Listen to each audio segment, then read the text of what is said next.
자, 장우석 오윤희의 미국 주식 투자 A부터 Z까지. 저는 유에스탁의 장우석 본부장이고요. 옆에 계신 분은 유에스탁의 오윤희 과장입니다. 이번에는요, 약간 예민한 얘기를 좀 한번 해보겠습니다. 양도소득세에 대한 부분인데. 아, 세금. 예, 세금이죠. 네.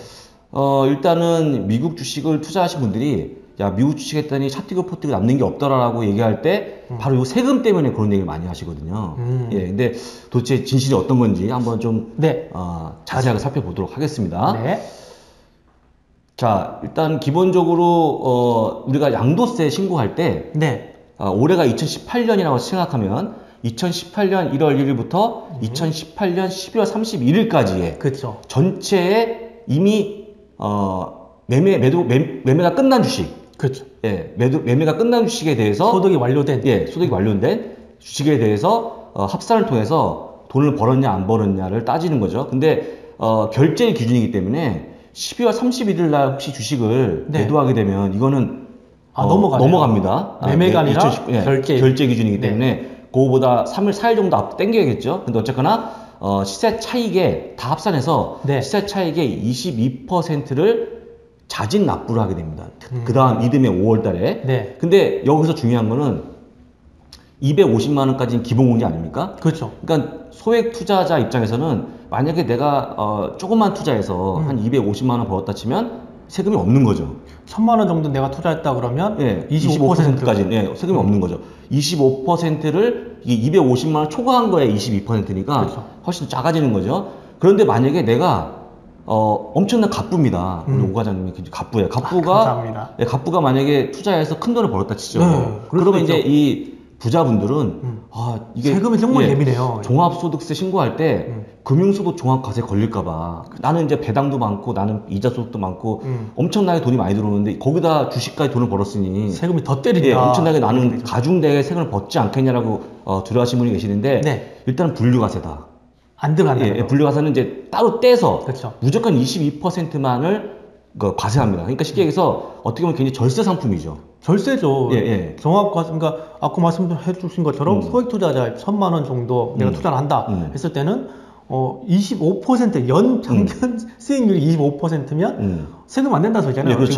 그렇죠. 그리고 뭐 30% 낸다고 해서 3천만 원 번다면 300만 원에서 250 빼고 50만 원에 22%니까 거기에 대해서만 세금을 때리는 거니까 무조건 22%를 때리면 안 되고요. 250만 원 제외하고 하셔야 될 것 같고 그리고 고액 투자자 입장에서는 종합과세 안 들어간 것만 해도 정말 돈을 버는 거예요. 그렇죠. 그렇기 때문에 절세죠.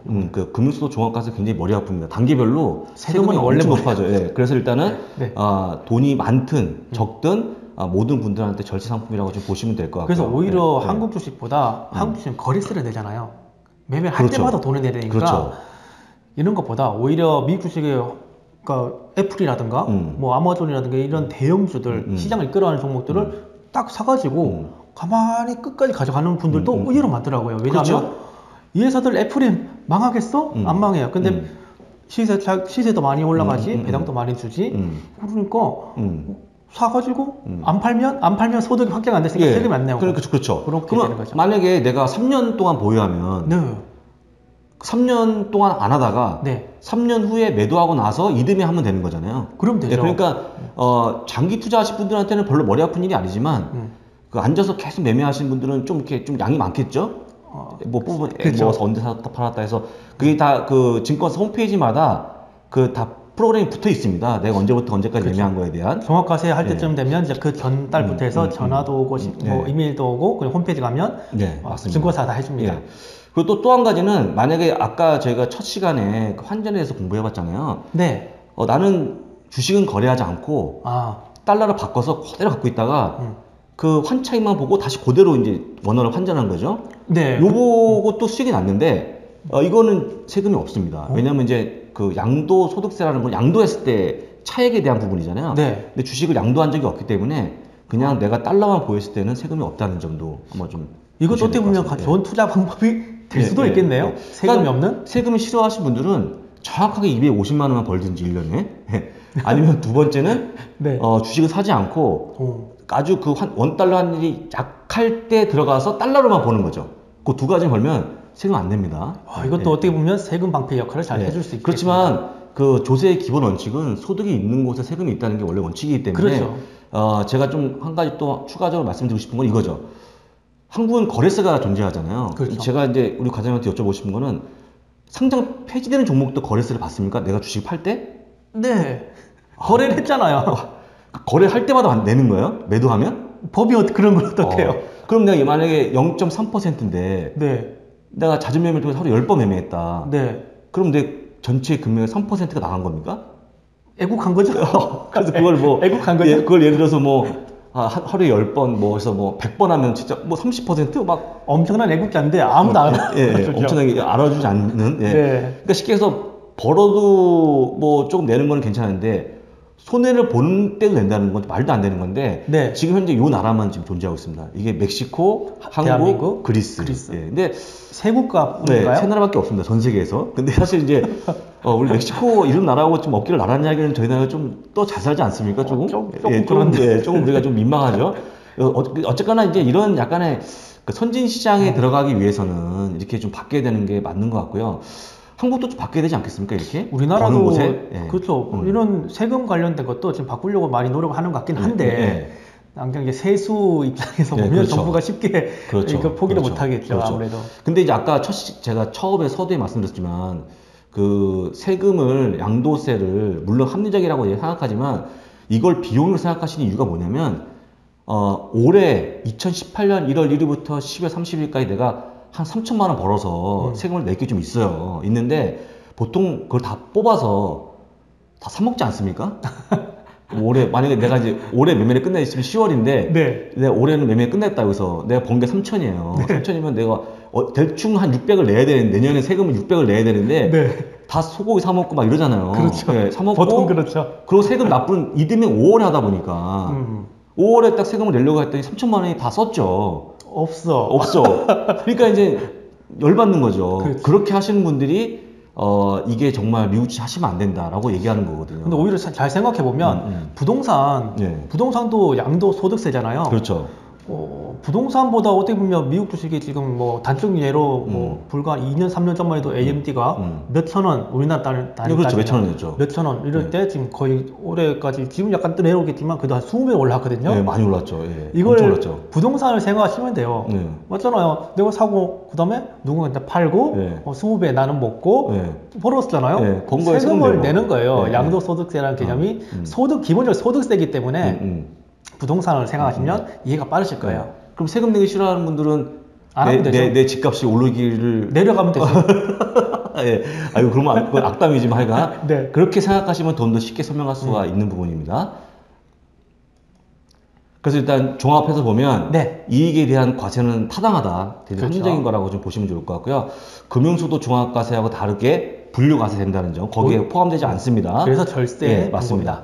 양도세를 바탕으로 생각하는 거는 사실 비용으로 생각하는 거는 약간 무리다. 양도세는 그냥 비용이 아니고 내가 버는 거에 대한 당연한 세금을 내는 거다. 그래서 소득세예요. 그렇죠. 양도소득세. 그렇죠. 뭐 법인은 돈 벌어서 법인세 내는 거고, 그렇죠. 그다음에 부동산도 벌어서 부동산 양도세 내면 되는 거지. 그리고 내가 세금 내기 싫어서 난 진짜 부동산이 난 좀 올라가지 않았으면 좋겠다라고 손실 나면 세금 내나요? 손실 나면 세금을 내지 않습니다. 소득세니까. 소득세니까. 그러니까 소득이 없으니까. 그렇죠. 안 내는구나. 그리고 또 아까 설명드린 것처럼 양도세 대행 서비스가 또 증권사에서 시행하고 있습니다. 워낙 많은 분들이 세금을 내기 때문에 제가 요 기사를 제가 한번 떠갖고 왔는데 이게 파이낸셜 뉴스에 나온 건데 마지막 기사입니다. 세금 관련, 양도세 관련. 이게 3년 전 2013년에 나온 기사인데요.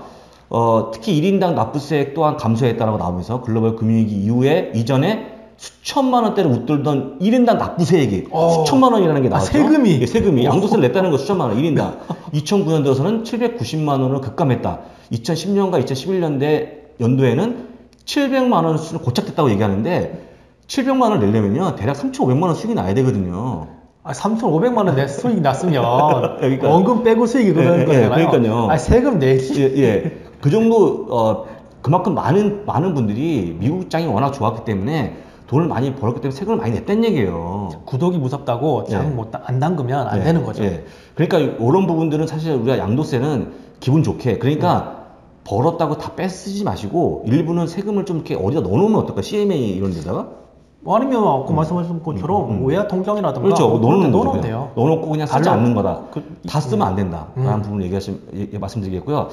그 다음에 이제 약간의 이제 조금 더 시간을 추가해서 저희가 절세할 수 있는 방법, 연말에 가면 네.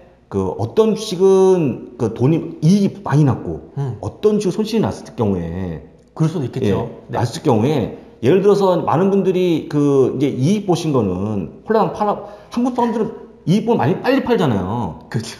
빨리 팔고 손실한 건 가져가시거든요. 네. 근데 이제 만약에 그냥 그 두 개가 똔똔이에요. 1,000만 원 이익, 1,000만 원 손실. 그럼 이걸 탁 합치면 그 해에 매매를 정리했으면 0원이잖아요, 수익이. 0원인데 매도한 걸 이제 먹은 걸 파는 거죠. 먹은 걸 팔고 손해난 걸 가져가는 거예요. 내년까지 끌고 가는 거죠. 그래서 이 1,000만 원에서 220만 원 정도 냈다고 쳐봐요. 다음 네. 5월에 낼 거 아닙니까? 1,000만 원 벌었으니까 네. 22% 내야 될 거 아닙니까? 그러면 1,000만 원 빼기 250만 원 기본공제 네. 곱하기 22% 얼마 나오겠죠. 그렇겠죠. 얼마 나와서 다음에 5월에 세금을 깔끔히 냈습니다. 근데 내가 작년에 물려있던 1,000만 원 손실 봤던 주식을 계속 가져가고 있죠. 네. 2019년에도 보유합니다. 근데 이게 1,000만 원이 아니고 2,000만 원 손실을 뿌려놨어요. 오. 2020년까지 버팁니다. 근데 3,000만 원을 뿌려놨어요. 오. 그러면 3,000만 원을 결국에는 2020년에 팔아버리잖아요. 네. 그러면 3,000만 원 손실 났으니까 세금은 없겠죠? 그런데 전년도에 2018년에 벌었던 1,000만 원에 대한 세금을 이미 220만 원 정도 냈기 때문에 이거를 일단 이 손해나고 이익 본 거를 그 해 정리하는 게 상당히 유리하다는 거죠. 손실을 계속 끌고 가다가 손 던져버리면 일단은 이미 번 거에 세금을 내고 손해난 거에 대해서는 우리가 보상 안 해주거든요. 그렇죠. 너는 이익 난 거 세금 냈기 때문에 손실 볼 것도 우리가 보상해줄게. 세무서에 그렇지 않거든요. 네. 그러니까 이왕이면 그 해의 주식을 가지고 만약에 손실 본 게 있고 이익 본 게 있다고 그러면 마지막 날, 네. 그 해가 저물기 마지막 날 결제 기준이죠. 네. 한번 사고 팔고 하는 거죠. 매매를 확정지어 주는 거예요. 그러니까 A라는 주식도 샀다가 팔고, 네. B라는 주식도 샀다가 팔고, 이익 난 것도 샀다 팔고, 손실난 것도 샀다 팔아서 매매를 종결지어 버리면 그게 이제 퉁쳐갖고 다음에 세금이 없는 거죠. 없는 거기 때문에 그렇게 할 수 있는 절세 전략도 있거든요. 가만히 들어보니까 요 비율을 잘 조절하면 세금을 극단적으로 싫어하시는 분들께도 어느 정도 충족시켜 줄 수 있는 방법이 있는 것 같아요. 네, 그렇죠. 그러니까 일단은 가장 중요한 거는 양도소득세를 비용을 생각하지 마라. 두 번째는 너무 이익 본 거를 빨리 팔고 손실을 끝까지 끌고 가지 말자라는 차원을 가지고 이 양도세를 바라보신다 그러면 전혀 문제가 될 수 없는. 확실히 미국 주식은 한국적인 마인드보다는 미국적인 마인드로 새롭게 접근하시는 것이 좋겠다. 그래서 이번 시간에 상당히 예민할 수 있는 부분인데요. 양도소득세에 대해서 알아봤습니다.